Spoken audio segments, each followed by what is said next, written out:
반갑습니다. 8월 9일 월요일 새벽 말씀을 드리겠습니다. 본문 말씀은 시편 130편 5절에서 6절까지입니다. 나 곧 내 영혼은 여호와를 기다리며 나는 주의 말씀을 바라는도다. 파수꾼이 아침을 기다림보다 내 영혼이 주를 더 기다리나니 참으로 파수꾼이 아침을 기다림보다 더하도다. 아멘. 우리 남자들이 군복무 다 했을 것입니다. 군복무가 쉽지가 않습니다. 특별히 심야보초를 쓰게 될 때 파수꾼의 심정으로서 해뜨는 아침을 너무 많이 기다리고 있다는 거 아시죠? 왜냐하면 보초 쓸 사람을 교대하는 사람을 기다리기 때문에 그만큼 심야보초 근무는 다리가 후들거리고 눈이 감기고 힘이 듭니다. 그래서 그 군대 시절에 보초병이 날이 밝을 아침을 기다려서 교대하기를 원하는 것처럼 오늘 하나님을 기다리는 심정을 파수꾼으로 비유해서 시편 기자는 고백하고 있습니다. 나 곧 내 영혼은 여호와를 기다리며 나는 주의 말씀을 바라는도다. 어떤 심정으로 하나님을 기다립니까? 파수꾼이 아침을 기다림보다 내 영혼이 주를 더 기다리나니 참으로 파수꾼이 아침을 기다림보다 더하도다. 이런 고백을 하고 있습니다. 참으로 오늘 이 파수꾼이 아침을 기다림보다 여호와 하나님을 더 기다리는 그 심정은 얼마나 하나님을 원하고 갈망하는가를 보여주고 있습니다. 다른 시편에 보면은 목마른 사슴이 시냇물을 찾기에 갈급한 것처럼 내 영혼이 주를 찾기에 갈급하나이다 하는 비슷한 맥락에서 하나님을 갈망하는 모습이 나옵니다.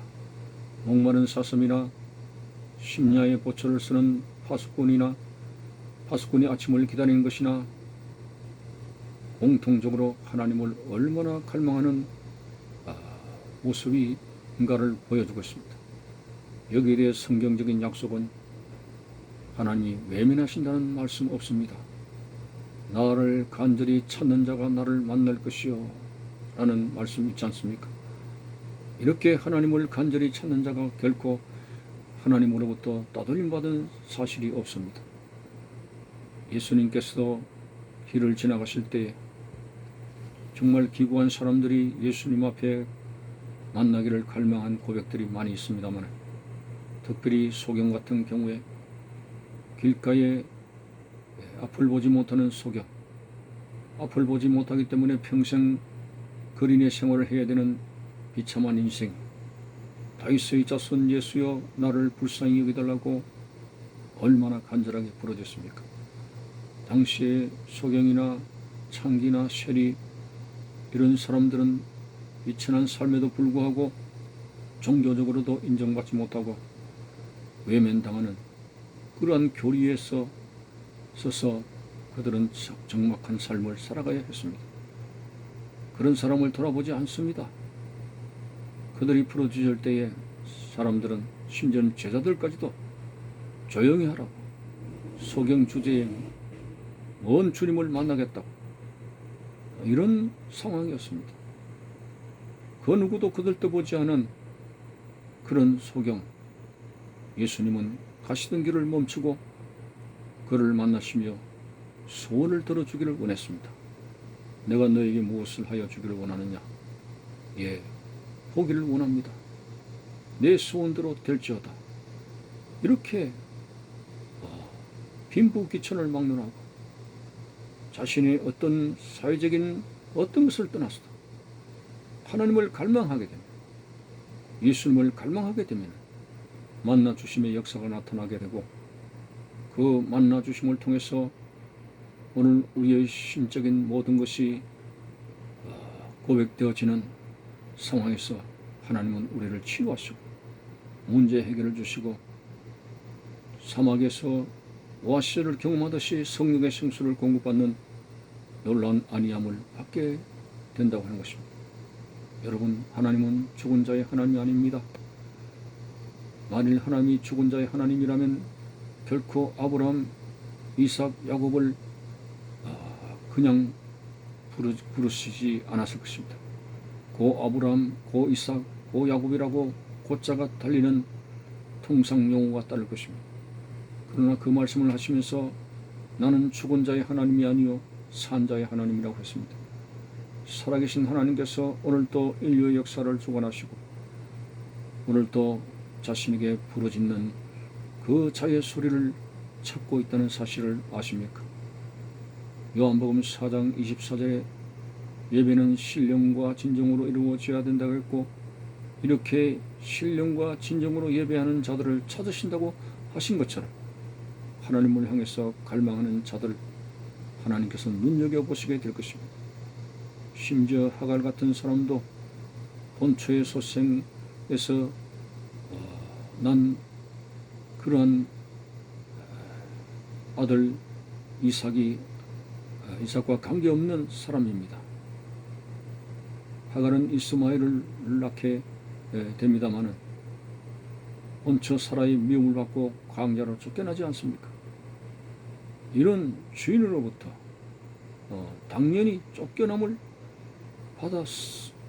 받는 사람임에도 불구하고 여종의 신분임에도 불구하고 아들을 끌어안고 사막에서 목마름의 고통 속에서 아들의 죽음을 참 가지고 애타게 부르짖는 흐느끼는 그 여인을 향해서 천사가 나타나서 하갈아 무슨 일이냐 라고 만나주시고 위로하시는 그 하나님의 긍휼함을 보면서 우리가 이방인이든 이스라엘 뿌리가 아니든 어쨌든 하나님을 향해서 사람은 외모를 보지만은 하나님을 중심을 보신다고 했습니다.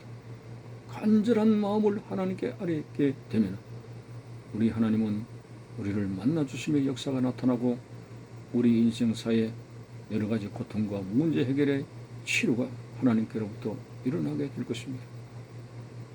저 예수님 시대만 해도 이방인들은 개처럼 여김을 받았지만 예수님은 그렇지 않았습니다. 세리와 창기들을 만나주셨고 그리고 이방인인 백부장이나 고넬료 같은 그런 사람도 이방인이지만 하나님을 향해서 갈망하게 됐을 때 성령을 받는 역사가 일어나게 되고 신령한 하나님의 은혜를 맛볼 수 있는 자가 되었다는 것 예수님의 공생에 또 사도행전에 그렇게 나타나 기록된 것을 볼 수가 있습니다. 오늘 에베소 교회를 향해서 예수님이 책망하신 것은 간절했던 첫사랑을 회복하라고 한 것입니다. 우리가 뭘 하다가 하나님 앞에 간절함이 없어졌습니까? 오늘 이 본문처럼 파수꾼이 아침을 기다리는 그런 심정처럼 하나님을 향해서 갈망했던 뜨거운 마음들이 이전에는 있었는데 지금 왜 이런 마음들이 없어졌을까요? 오늘 우리들이 이 부분을 정말 가슴 아프게 생각하면서 간절한 심령, 살아계신 하나님 앞에 우리의 간절한 마음을 토할 수 있는 이 믿음, 그 믿음을 가지게 될 때에 우리 하나님의 놀라운 위로하심과 사랑을 받게 될 것입니다. 애통하는 자는 복이 있나니 저희가 위로를 받을 것임이라고 하지 않았습니까? 참으로 애통한다고 하는 것은 하나님을 향해서 간절히 고백하는 것을 말합니다. 한나도 성전에서 애통을 하며 하나님 앞에 자신의 처지를 고백했을 때에 전하의 복이 되는 역사가 나타나지 않았습니까? 오늘 하나님은 마음이 상한 자를 돌아보시며 애통하는 자의 눈물을 눈여겨보시고 계신다는 사실 앞에서 오늘 이 시편 기자처럼 여호와를 어느 정도 기다리는가? 파수꾼이 아침을 기다리는 것보다도 더 내 영혼이 하나님을 바라보고 하나님을 기다릴 수 있는 믿음. 오늘 그의 백성들이 하나님을 향해서 얼굴을 향하고 간구하게 될 때에 비록 그런 자들이 죄에 있게 되고 거역하게 되었을지라도 하나님은 그들을 용서하시고 그들을 받으시는 놀라운 하나님의 긍휼하심. 그렇습니다. 파수꾼이 아침을 기다리는 그보다 더 하나님을 갈망하고 기다리며 하나님을 주목하는 믿음으로 오늘도 승리할 수 있기를 바라는 것입니다. 감사합니다.